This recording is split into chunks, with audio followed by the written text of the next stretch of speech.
കേരളത്തിന്റെ പരമ്പരാഗത ആഭരണങ്ങൾ എന്നത് നമ്മുടെ സംസ്കാരത്തിന്റെയും ചരിത്രത്തിന്റെയും ഭാഗമാണ്.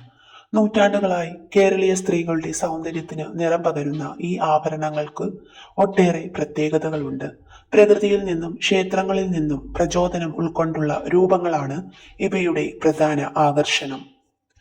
പരമ്പരാഗതമായ കുറച്ച് ആഭരണങ്ങളുടെ വിവരശേഖരണമാണ് ഇന്നത്തെ വീഡിയോ. എല്ലാവർക്കും വീഡിയോയിലേക്ക് സ്വാഗതം.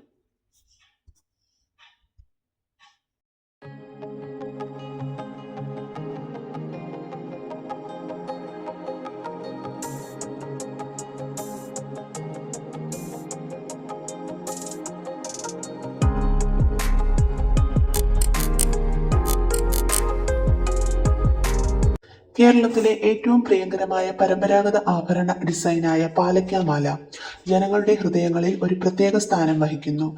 തുടക്കത്തിൽ ഈ അതിമനോഹരമായ ആഭരണം പച്ച നിറത്തിൽ മാത്രമാണ് നിർമ്മിച്ചത്. ഇത് സംസ്ഥാനത്തെ പുതപ്പിക്കുന്ന പച്ചപ്പിനെ പ്രതീകപ്പെടുത്തുന്നു. എന്നിരുന്നാലും ആധുനിക ഫാഷന്റെ വികസിച്ചുകൊണ്ടിരിക്കുന്ന പ്രവണതകൾക്കൊപ്പം ഡിസൈൻ നിരവധി നിറങ്ങൾ സ്വീകരിച്ചു. വയലറ്റ്, ചുവപ്പ്, നീല, പിങ്ക് തുടങ്ങിയ ആകർഷകമായ ഷെയ്ഡുകൾ ഉൾപ്പെടുത്തി അതിന്റെ വർണ്ണ പാലറ്റ് വികസിപ്പിച്ചു.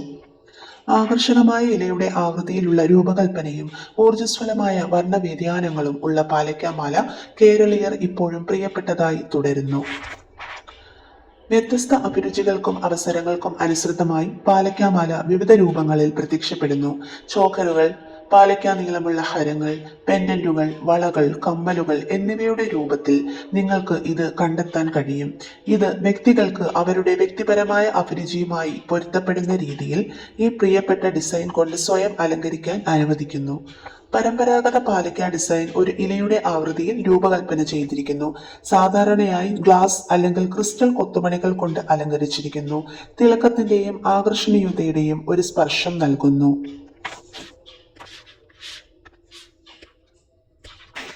മുല്ലമൊട്ടുമാല. ദക്ഷിണേന്ത്യൻ സംസ്ഥാനങ്ങളിൽ മുല്ലമൊട്ട് പൂക്കൾക്ക് സമാനതകളില്ലാത്ത പ്രാധാന്യമുണ്ട്. അവിടെ അവ എല്ലാ ആഘോഷങ്ങളുടെയും ആചാരപരമായ ചടങ്ങുകളുടെയും അവിഭാജ്യ ഘടകമാണ്. മുല്ലമൊട്ട് പൂക്കളുടെ മാല എന്നർത്ഥം വരുന്ന മുല്ലമൊട്ടുമാല പ്രത്യേകിച്ച് കേരള വധു ഇഷ്ടപ്പെടുന്ന ഒരു പ്രിയപ്പെട്ട മാലയാണ്. പാരമ്പര്യമായി ഇത് ഒരു പ്രത്യേക പ്രാധാന്യമാണുള്ളത്. പലപ്പോഴും മുത്തശ്ശിമാരിൽ നിന്നും അവരുടെ പേരക്കുട്ടികൾക്ക് കൈമാറി വരുന്ന ഒരു പരമ്പരാഗത ആഭരണം കൂടിയാണ് മുല്ലമൊട്ടുമാല. സമ്പന്നമായ ഒരു സാംസ്കാരിക പൈതൃകത്തിന്റെ സത്ത് വഹിക്കുന്നു. തലമുറകളെ ബന്ധിപ്പിക്കുകയും മലയാളി രീതിയിൽ ജീവിതം ആഘോഷമാക്കുകയും ചെയ്യുന്നു. കർണാടകയിൽ സമാനമായ ഒരു മാല മല്ലിമുഗ്ഗു സാര എന്ന് അറിയപ്പെടുന്നു. സ്വർണമാലയിൽ ഘടിപ്പിച്ചിരിക്കുന്ന രൂപങ്ങൾ മാമ്പഴത്തിന്റെ ആകൃതിയോട് സാമ്യമുള്ളതിനാൽ മാങ്ങാമാല എന്ന് അറിയപ്പെടുന്നു. ഇന്ത്യൻ സംസ്കാരത്തിൽ മാമ്പഴം ഫലഭൂയിഷ്ഠതയുടെയും സമൃദ്ധിയുടെയും സ്നേഹത്തിന്റെയും പ്രതീകമായി കണക്കാക്കപ്പെടുന്നു. ഈ പരമ്പരാഗത സ്വർണ്ണാഭരണത്തിന്റെ രൂപകൽപ്പനയ്ക്ക് പ്രചോദനമായത് അതാവാം. സമൃദ്ധി, സ്നേഹം, സമ്പത്ത് എന്നിവയെ പ്രതീകപ്പെടുത്തുന്ന മാങ്ങാമാല ഇന്ത്യയിലെ പരമ്പരാഗത വിവാഹങ്ങളുടെയും ഉത്സവങ്ങളുടെയും അവിഭാജ്യ ഘടകമായി മാറുന്നു.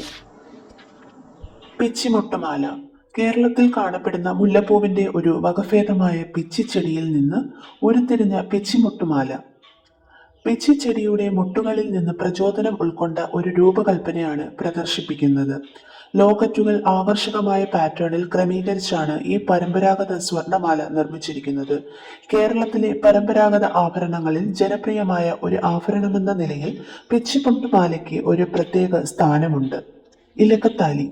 പേര് സൂചിപ്പിക്കുന്നത് പോലെ ആകർഷകമായ ഒരു കോളർ നെക്ലസ് ആണ്. അതിന്റെ ഇളകുന്ന ചലനത്തിലൂടെ ചാരുതയും പ്രകടമാകുന്നു. ഈ അതിമനോഹരമായ ആഭരണം നിരവധി ചെറുതും നേർത്തതുമായ ലഘുവിലേഖകളാൽ അലങ്കരിച്ചിരിക്കുന്നു. ഇത് ആടുകയും പ്രകാശത്തെ ആകർഷകമായ രീതിയിൽ പ്രതിഫലിപ്പിക്കുകയും ചെയ്യുന്നു. ഇത് ഒരു തിളങ്ങുന്ന മിഥ്യ സൃഷ്ടിക്കുന്നു. കേരളത്തിന്റെ സാംസ്കാരിക പൈതൃകത്തിന്റെ മണ്ഡലത്തിൽ ഇലക്കത്താലിക്ക് ഒരു പ്രത്യേക സ്ഥാനമുണ്ട്. കാരണം ഇത് കേരളത്തിന്റെ ക്ലാസിക്കൽ നൃത്തരൂപമായ മോഹിനിയാട്ടത്തിൽ ഒരു അലങ്കാരമായി പ്രധാനമായും ധരിക്കപ്പെടുന്നു.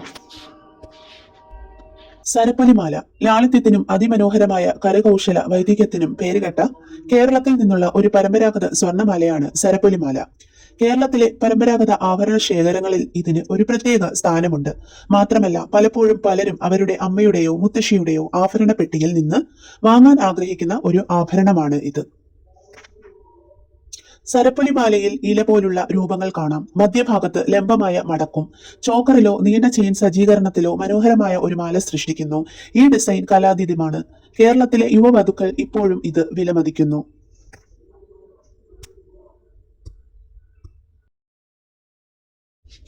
പൂത്താലിമാല. പൂക്കളും ഇലകളും കൊണ്ട് സങ്കീർണമായി കൊത്തിയെടുത്ത ചതുരാകൃതിയിലുള്ള കഷ്ണങ്ങൾ ഉപയോഗിച്ചാണ് ഈ മാല നിർമ്മിച്ചിരിക്കുന്നത്. വ്യക്തിഗത മുൻഗണനയും താങ്ങാനാവുന്ന വിലയും അനുസരിച്ച് ഇത് സ്വർണം അല്ലെങ്കിൽ വെള്ളി എന്നിവയിൽ നിർമ്മിക്കാം. പൂത്താലിമാലയുടെ ഉത്ഭവം കേരളത്തിലെ മലബാർ മേഖലയിലാണ്. ഈ പ്രദേശത്തെ സ്ത്രീകൾ പരമ്പരാഗതമായി ധരിക്കുന്ന പുഷ്പമാലകളിൽ നിന്നാണ് ഈ മാല പ്രചോദനം ഉൾക്കൊണ്ടിരിക്കുന്നത്. കാലക്രമേണ ഇത് വ്യത്യസ്തവും പ്രിയപ്പെട്ടതുമായ ഒരു ആഭരണമായി പരിണമിച്ചു. കുടുംബ പാരമ്പര്യമായി തലമുറകളുടെ കൈമാറ്റം ചെയ്യപ്പെട്ടു. താമര, പൂത്താലി, താമരപ്പൂവിൽ നിന്ന് പ്രചോദനം ഉൾക്കൊണ്ട് കേരളത്തിലെ ജനങ്ങൾ ഇഷ്ടപ്പെടുന്ന ഡിസൈനിന്റെ ഒരു വകഭേദമാണ് കുഴിമിന്നിമാല. ഇന്ത്യയിലെ കേരളത്തിലെ സ്ത്രീകൾ വളരെയധികം ഇഷ്ടപ്പെടുന്ന ഒരു പരമ്പരാഗത നെക്ലസ് ഡിസൈനാണ് കുഴിമിന്നിമാല. സ്വർണം കൊണ്ടാണ് ഈ നെക്ലസ് നിർമ്മിച്ചിരിക്കുന്നത്. പരസ്പരം ബന്ധിപ്പിച്ചിരിക്കുന്ന ചെറിയ കോൺകേവ് പൂക്കളുടെ ആകൃതിയിലുള്ള പെൻഡന്റുകളുടെ ഒരു പരമ്പര ഇതിൽ ഉൾപ്പെടുന്നു. പെൻഡന്റുകൾ മധ്യഭാഗത്തുള്ള സവിശേഷമായ പൊള്ളയായ അല്ലെങ്കിൽ താഴ്ചയ്ക്ക് പേരുകേട്ടതാണ്. ഇത് അവയുടെ സൗന്ദര്യാത്മക ആകർഷണം വർദ്ധിപ്പിക്കുന്നു. ചന്ദ്രമിന്നിമാല. സ്വർണത്തിൽ നിർമ്മിച്ച മെലിഞ്ഞതും മിനുസമാർന്നതുമായ ചന്ദ്രകലയുടെ ആകൃതിയിൽ പ്രദർശിപ്പിക്കുന്ന കേരളത്തിലെ ഒരു പരമ്പരാഗത നെക്ലസ് ഡിസൈനാണ് ചന്ദ്രമിന്നി. അതിശയകരമായ ഒരു ചന്ദ്രമിന്നി നെക്ലസ് സൃഷ്ടിക്കുന്നതിനായി ഈ ചന്ദ്രകലാ മോട്ടിഫുകൾ ഒരു നെക്ലസ് ക്രമീകരണത്തിൽ ക്രമീകരിച്ചിരിക്കുന്നു. പലപ്പോഴും ഒരു മധ്യഭാഗം കൂടെ ഈ നെക്ലസ് ഡിസൈൻ അപൂർവമായി കണക്കാക്കപ്പെടുന്നു. കൂടാതെ കേരളത്തിന്റെ പരമ്പരാഗത ആഭരണ ശേഖരണത്തിൽ ഒരു പ്രത്യേക സ്ഥാനവും വഹിക്കുന്നു. ചില വകഭേദങ്ങളിൽ മാലയെ വജ്രങ്ങൾ, മാണിക്യങ്ങൾ അല്ലെങ്കിൽ മറ്റ് വിലയേറിയ കല്ലുകൾ എന്നിവ കൊണ്ട് അലങ്കരിക്കാം. ഇത് അതിന്റെ ആകർഷണീയത വർദ്ധിപ്പിക്കുകയും തിളക്കത്തിന്റെ ഒരു സ്പർശം നൽകുകയും ചെയ്യും. പ്രണയം, പ്രതിബദ്ധത, സമൃദ്ധി എന്നിവയുടെ വികാരങ്ങൾ ഉൾക്കൊള്ളുന്നതിനാൽ വിവാഹ ദിനത്തിൽ വധു പ്രത്യേകിച്ച് ചന്ദ്രമിന്നി നെക്ലസുകൾ ധരിക്കുന്നു. പങ്കാളികൾ തമ്മിലുള്ള ശാശ്വത ബന്ധത്തെ പ്രതിനിധീകരിക്കുന്ന ഈ നെക്ലസിന്റെ ചന്ദ്രകലയുടെ ആകൃതി ധരിക്കുന്നയാൾക്ക് ഭാഗ്യവും അനുഗ്രഹങ്ങളും കൊണ്ടുവരുമെന്ന് വിശ്വസിക്കപ്പെടുന്നു. മുൻ തലമുറകളുടെ അനുഗ്രഹങ്ങളും ആശംസകളും വഹിച്ചുകൊണ്ട് തലമുറകളിലൂടെ കൈമാറ്റം ചെയ്യപ്പെടുന്ന ഒരു പ്രിയപ്പെട്ടതും അർത്ഥവത്തുമായും അലങ്കാരമായും ഇത് വർത്തിക്കുന്നു.